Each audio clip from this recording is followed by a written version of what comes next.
What is up, everyone? You're gonna have to ignore this vest sticking out of the long sleeve here, but it is winter in England. Just come back from 2 weeks in California, which was incredible. 20 to 30 degrees every single day. It was epic. And then before that, I was in Italy for a week, traveling north of Italy, finishing up in Lake Garda, this incredible hotel. And then I was in Corsica the week before that. So I've basically had an extended summer full of sunshine, full of good food, full of vibes.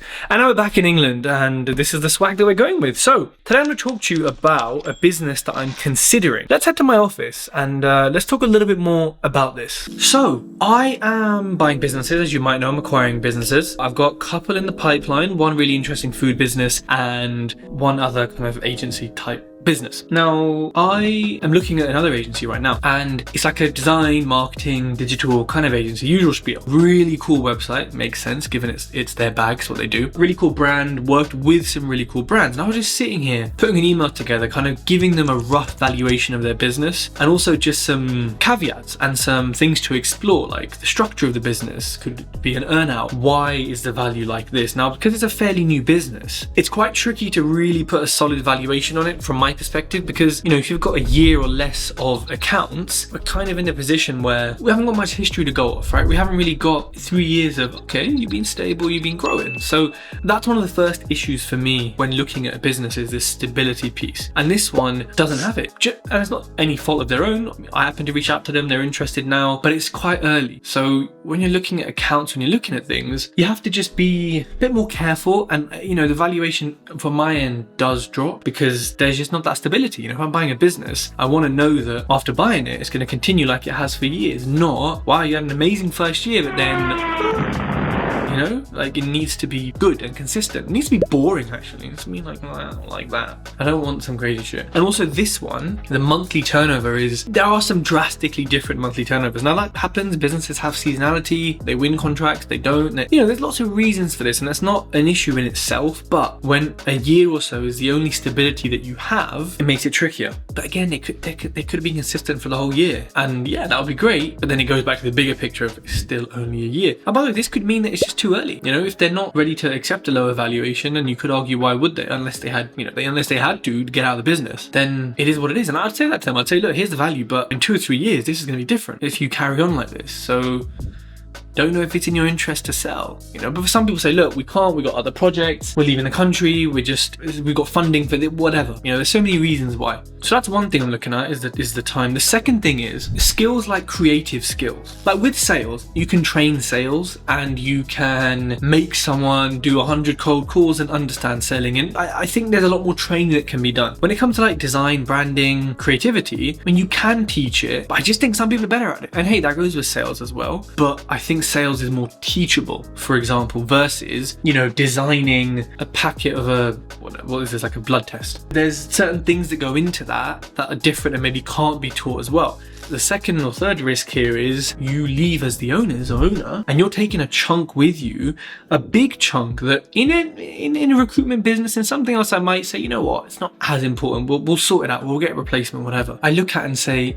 you're bringing your eye to it, right? Your own expertise and flair. Now, can we replace that easily? No.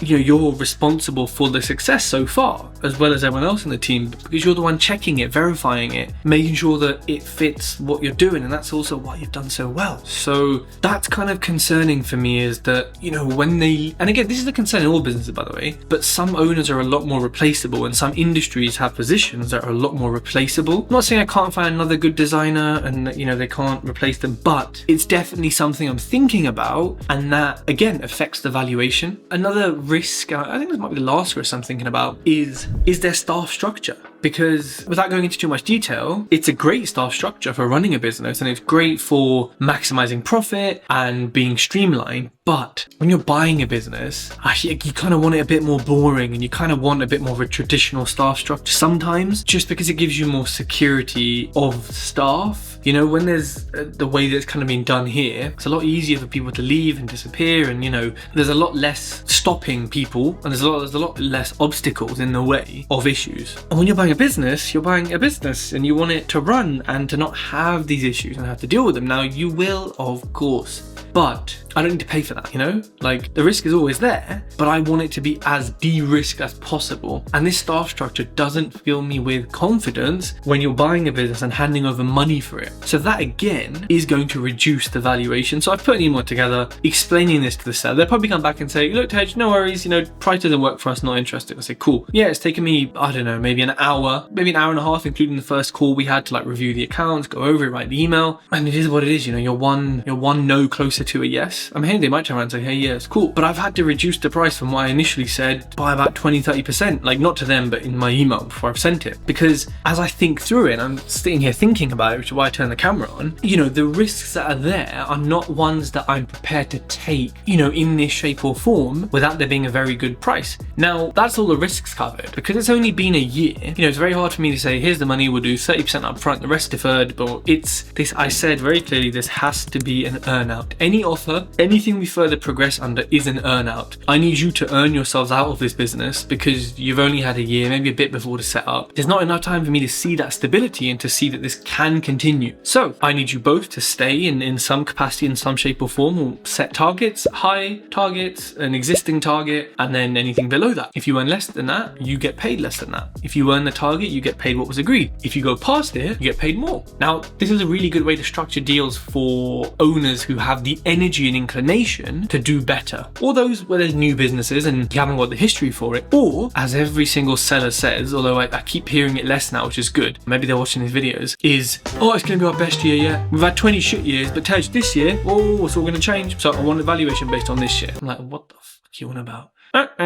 So an earnout works really well in that case because it allows these owners who, you know, talk to put this in their chest and say, yeah, it is going to be our best year and I'm confident in it. I'll prove it. If I don't, then cool, get paid what was agreed. If I do, then me earn more. Obviously the contract will set out fair terms. If World War III starts, well, there's always a war in this world, or if COVID round 7 happens, then obviously there'll be some allowance for that, right? Whether it's an extension on the earnout, whatever. I like earnouts as a buyer, but I think also as a seller, it's also quite good because it allows you to make more money. However, obviously some sellers don't like it because there will be KPIs, there will be targets set. It can change things a little bit, right? And I think it's super important when you're offering these that you don't just turn it into a KPI house and just, right, here's a target, fucking smash the phones. You might do that anyway, but you need to kind of say from the beginning, look, yes, the target is monetary, but the real target is that we keep impressing our customers. They love us, they keep coming back, they keep giving us reviews. That's the real target, is to keep that customer satisfaction and delivery for your clients at a high level. So